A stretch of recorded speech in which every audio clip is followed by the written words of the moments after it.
Tara po pag-usapan natin tong pahayag ni Joel Villanueva na siya po ay may karelasyon na isang influencer. Pero hindi lang po basta usapin ng relasyon. Hindi usapin din ng korupsyon. Dahil link sa issue ng malahabakan, trilyon na korupsyon sa gobyerno po ng Pilipinas. Itong relasyon na ito, kumbaga trillion issue to, no?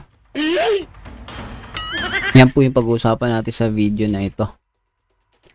Pero kung hindi ka pa nakasubscribe, please pakipindot yung subscribe button para updated ka palagi sa mga videos natin na parating. Tara, umpisa na natin to.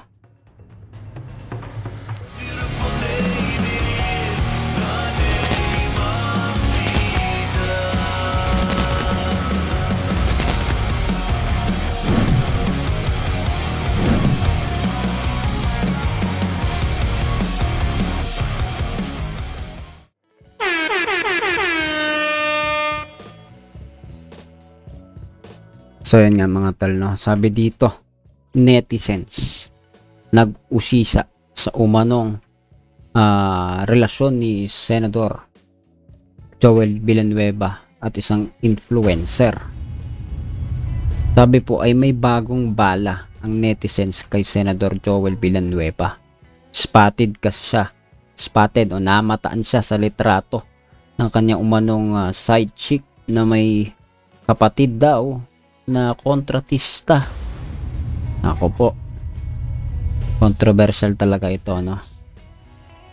Sige, panoorin po natin tong report na to. Actually, it is uploaded o na-report ito ng Billionario News Channel nung September 22 pa. Pero para dun sa mga hindi pa nakakaalam, para po sa atin din, sa akin, hindi ko pa masyadong napupuntahan yung usapin na ito. Tignan po natin kung ano yung reaction niya dito. May bagong bala ang netizens kay Senador Joel Villanueva. Spotted daw kasi siya sa litrato ng kanyang umano ay side chick na may kapatid daw na kontratista. Narito ang agenda report ni Dexter Ganibe ng Abante. Sa mga kababayan ko po sa Bulacan, huwag po tayong magpapadala sa mga nanggugulo at nagpapakalat ng fake news. Tama na, sawa na po tayo sa paratang na walang pruweba na hanggang ngayon hinahanap pa ang ebidensya laban sa atin. Labanan na lang po natin. Kahit nandun lang sa part na yun, no? Hindi lang naman mga taga Bulacan ang kausap mo dapat dito, Mr. Joel, no? Dapat mamamayang Pilipino kasi, di ba, link to eh. Hindi to link lang sa inyo bilang tao. Link ito bilang government official ka na may issue ngayon na dinadawit ka ng mga, di ba, nag-aakusa sa'yo sa flood control. So, bansa to, national, tong pinag-uusapan natin, hindi kayo nakikipag-usap lang sa inyong mga kababayan lang. Kasi tax ng mamamayan yung pasok po dito, no? May kinalaman sa issue na ito.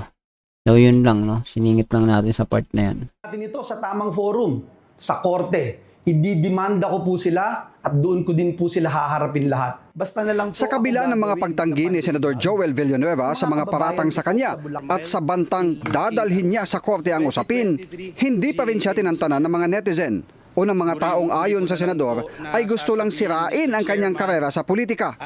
Ngayon, sa personal na buhay naman ni Tess Daman nakatutok ang spotlight ng social network na Reddit. Sa Reddit account na Bulacan Anomaly, nakapost ang larawan ng babaeng kinilalang si Angelica Corporal. Pero ang nakakuha ng atensyon ay ang refleksyon niya sa salamin na nasa kanyang likuran, na kung i-zoom, makikita ang isang lalaking nagsiselfone, katabi niya sa di kalayuan ng upuan. Ayon sa caption sa post, sa gitna ng gulo sa gobyerno at bahang dinaranas, may isang kababayan sa Bukawi na nakaangat na sa buhay, salamat sa ating butihing Senador Joel Villanueva. Okay, post muna natin sa part na to. Doon sa reflection, no, hindi masyadong clear sa akin, no, yung itsura. Hindi ko mamukaan dito, 'di ba? Hindi ko masabi na okay na siyang basihan na si Joel 'yon. Anyway, baka may mga iba pa, diba? Iba pang anggulo o sa malinaw ng relasyon po nitong dalawa ay nag-i-exist. At kung nag-i-exist man, usapin pa rin po ng korupsyon. Dahil sabi po, dito sa isa, ayan po, nakita po natin. May usapin ng baha sa buong Bulacan. Meron tayong isang kababayan sa Bukawi na nakaangat na sa buhay. Salamat daw kay Senator Joel Villanueva. So siguro pinatatamaan na nga niya. Bukawi na nakaangat na sa buhay. Joel. Salamat sa ating butihing Senador Joel Villanueva. Isang open secret na umano sa nasabing bayan ang relasyon ni Villanueva at Corporal na naging lakambini ng Bulacan. Open secret. Question naman ng uploader kung paano na-afford ni Corporal na makapagbukas ng isang high-end spa, magmay-ari ng condo unit, luxury bag at mamahaling relo at sasakyan. Isinasangkot din ng Reddit account ang kapatid ni Corporal na isa umanong kontratista ng pamahalaan gamit ang kumpanyang Gercor Solar and Construction. Comment pa ng isang Reddit user, nagtataka siya na kagagraduate lang sa kolehiyo ay nagka-business agad ng wellness spa na nasa Visayas Avenue. Hindi lang ang kontrobersyal na larawan sa kondo na may hawak na aso, nag-share din ang isang Reddit user ng larawang magkasama sina Senator Tess Daman at Corporal sa isang okasyon na ayon sa ilang comment ay kaarawan ni Corporal. Hiningan natin ng komento si Senator Joel Villanueva, subalit binura niya ang kanyang tugon. Una na niyang sinabi na lahat ng paninira ngayon sa kanya ay bunga umano ng pagbanggit niya kay Congressman Zaldico na sangkot sa budget insertions. Huwag po nating kalimutan, nag-umpisa po itong lahat ng ito noong yung name that cannot be mentioned, eminensyon ni Joel Villanueva, si Zaldico na naglagay. Wait lang dito sa part na to, ha? Yung pag-mention niya, hindi naman natin sinasabing guilty na agad si Joel. Kailangan nga imbestigahan Wag lang ma-archive tong issue na to, ha? Diba? Kasi sa isa, ina-archive pa Ha? Pero may pag-asang buksan po yun. Anyway, ito pong paglalaglag ng pangalan. Name dropping po ito hindi yun batayan na ikaw ay absuelto kung ikaw ay sangkot din naman. Halimbawa, diba? Isa kayong grupo, pumasok kayo sa bangko, nilaglag mo yung isa, kasama ka rin naman doon.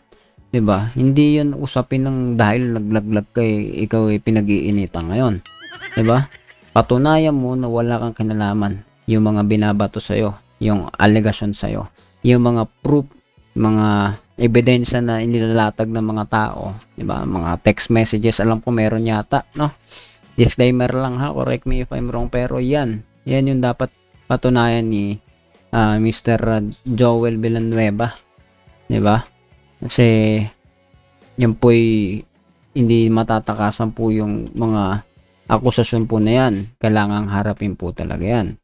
Pero anyway, doon lang pumasok lang tayo kasi parang dinidiin na siya nga yung naglalaglag 'di ba?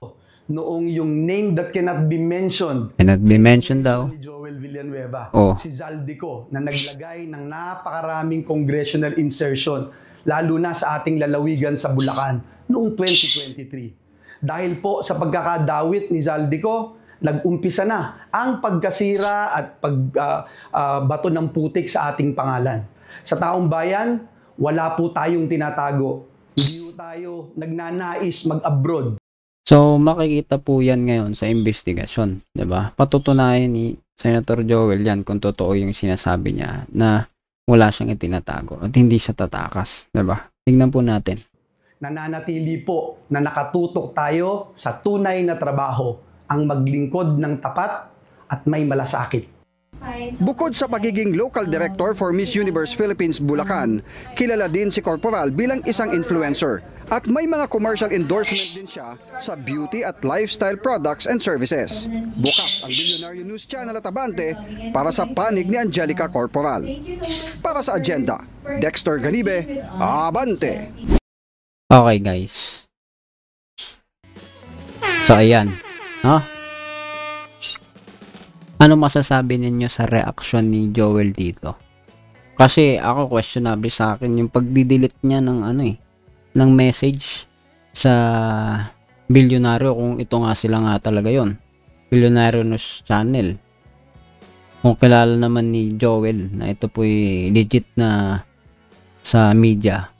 Bakit naman, ano ni-reply niya na dinilit? Ano ba yun? No? Kukurious talaga, naku-curious tuloy ako kung ano yung dinilit niya. No?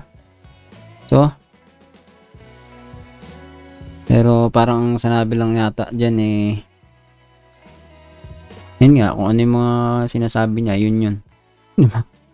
Ewan ko. Pero questionable sa akin. So, bago tayo magpaalam, tingnan natin kaunti yung mga comment section dito. Sabi ni Marimar, ito yung banal. So, pangit na natin basahin po itong mga ganito. Pero gusto lang niya naman sabihin, parang banal-banalan ng dating.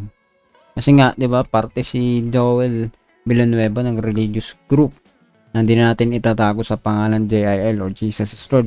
Nasisira pa po tuloy, nagkakaroon pa po ng paninira yung mga tao.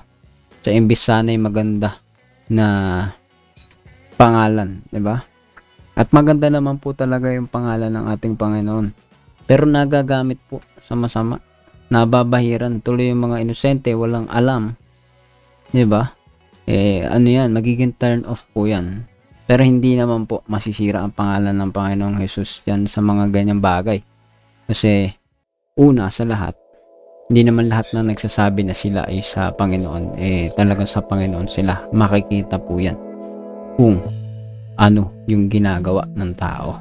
So ngayon, kung nagsasabi si Joel na siya sa Diyos, siya ay naglilingkod ng tapat, patunayan niya. Huwag niyang takasan, harapin niya yung mga akusasyon sa kanya, no? Mga ebidensya kung meron man. Patunayan niya yung kanyang innocence.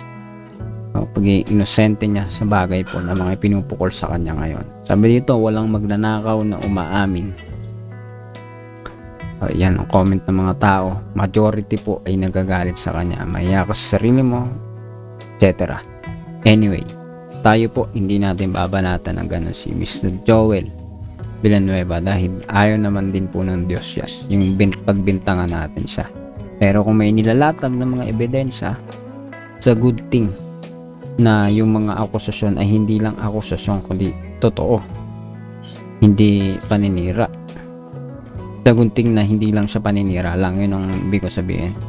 Anyway, kung hindi man yun, mas maigi sana, mas mabuti sana kung hindi siya nalilink yan. O mas mabuti na hindi nagkaroon ng ganitong mga issue at maayos na lang sana yung gobyerno natin. Pero nandyan na po tayo. Pag-pray po natin yung gobyerno po natin. Magkaroon ng pag-aayos, malawakang pag-aayos sa gobyerno natin mula sa ilalim hanggang sa pinakamataas. Ikaw, anong masasabi mo dito sa sinabi ni Joel na yan po yung mga paninira lamang? Comment down below, pag-usapan natin sa comment section. And please do not forget to hit the subscribe button and notification bell. See ya ulit sa susunod na video.